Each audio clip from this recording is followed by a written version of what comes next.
ખેડાની ભાજપ શાસિત ચકલાસી નગરપાલિકામાં વિવાદ સામે આવ્યો છે। ગેરહાજર કર્મચારીઓને પગાર ચૂકવી દીધાનો આરોપ લાગ્યો છે। ભાજપના જ કાઉન્સિલર સુરેશ વાઘેલાએ આ આરોપ લગાવ્યો છે। કર્મચારીઓ હાજરી પત્રકમાં એક સપ્તાહની સહી એક સાથે કરતા હોવાનો આરોપ લગાવ્યો છે। આપણી સાથે સુરેશભાઈ વાઘેલા, જેઓ ભાજપના કાઉન્સિલર છે, જેમણે આરોપ લગાવ્યો છે, તેઓ આપણી સાથે જોડાઈ ગયા છે। સુરેશભાઈ, જે રીતે આપે આરોપ લગાવ્યો છે, ગેરહાજર કર્મચારીઓને પણ ચકલાસી નગરપાલિકામાં પગાર ચૂકવાયો હોવાનો આપનો આરોપ છે, શું કહેશો આપ? હા જી જી, હવે ચકલાસી નગરપાલિકામાં કર્મચારીઓ દ્વારા શું છે કે અરેગ્યુલર આવે છે, આવે ના આવે, અને આવે તો કેવું છે કે બપોર 3 થાય તો જતા રહે ઘરે, 4 થાય જતા રહે, પૂરેપૂરો સમય પડતા બી નથી। અને સપ્તાહમાં 2-3 દિવસ રજા હોય કે 4-5 દિવસ રજા પાડે તો આવીને ભેગી સહી કરી દે છે અને મહિનાનો પૂરેપૂરો પગાર એમને ચૂકવવામાં આવે છે। આ રીતનું તંત્ર ચકલાસી નગરપાલિકામાં ઘણા સમયથી ચાલી રહ્યું છે। જી સુરેશભાઈ, જે રીતે આપે અવાજ ઉઠાવ્યો, તો અન્ય કોઈ કાઉન્સિલર કે અન્ય કોઈએ આ પ્રકારે વાત કરી છે કે કેમ, અને સાથે જ છેલ્લા કેટલા સમયથી આ પ્રકારે પગાર ચૂકવવામાં આવી રહ્યો છે, આપના ધ્યાને ક્યારે આવ્યું? એટલે હમણાં મારે બીજા વનમાં લડીને કાઉન્સિલર તરીકે હું જીતીને હમણાં 4 મહિનાથી આવ્યો છું।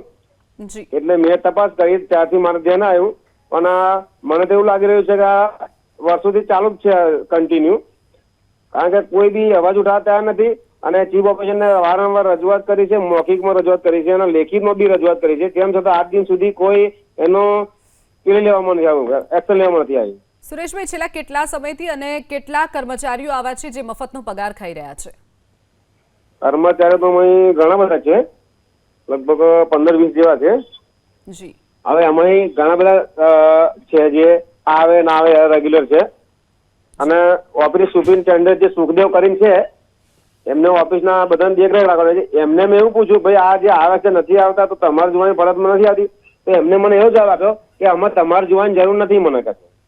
જી જી, બિલકુલ, ચોક્કસથી સુરેશભાઈ, જોડાવા બદલ આભાર આપનો। તો લગભગ 15 થી 20 એવા કર્મચારીઓ છે જે મફતનો પગાર ખાઈ રહ્યા છે। આપણી પાસે નગરપાલિકાના ચીફ ઓફિસર વિશાલ પટેલ જોડાઈ ગયા છે। વિશાલભાઈ, જે રીતે સુરેશભાઈ આરોપો લગાવી રહ્યા છે, શું કહેવું છે આપનું? પગલાં કોઈ કડક લેવામાં આવી રહ્યા છે કે કેમ? હા, એકચ્યુઅલી હમણાં નિમણૂક થઈ છે મારી ચકલાસી નગરપાલિકામાં 15 દિવસ પહેલા। એ અરજી અમને મળી છે, એ અન્વયે હું મહેકમા શાખામાં તપાસ કરી અને જે યોગ્ય છે પગલાં લઈશ। વિશાલભાઈ, આપના ધ્યાને આવું આવ્યું છે કઈ કે કર્મચારીઓ ગેરહાજર રહી એક સાથે અઠવાડિયાની જે હાજરી પત્રકમાં સહી કરીને જતા રહેતા હોય ને આ બધી બાબતો આપના ધ્યાને આવી છે? અત્યારે તો કેવું છે કે ઓફિસના કર્મચારીઓ તો હાજર હોય છે, પણ એમની રજૂઆત લગભગ એવી છે કે તમામ કર્મચારીઓ, એટલા ઓફિસ સ્ટાફ નહીં પણ બીજા કર્મચારીઓ જે વોટર વર્ક્સના હોય કે એમની પણ રજૂઆત છે। એટલે હું તપાસ કરી અને ભાઈ જો ખરેખર એવું સત્યતા જણાશે તો એમની વિરુદ્ધ કાર્યવાહી કરીશું। ચોક્કસથી વિશાલભાઈ, જોડાવા બદલ આભાર આપનો। તો ખેડાની ભાજપ શાસિત ચકલાસી નગરપાલિકા જે વિવાદમાં આવી છે, ગેરહાજર કર્મચારીઓને પગાર ચૂકવી દેવામાં આવ્યો હોવાનો આરોપ લાગ્યો છે।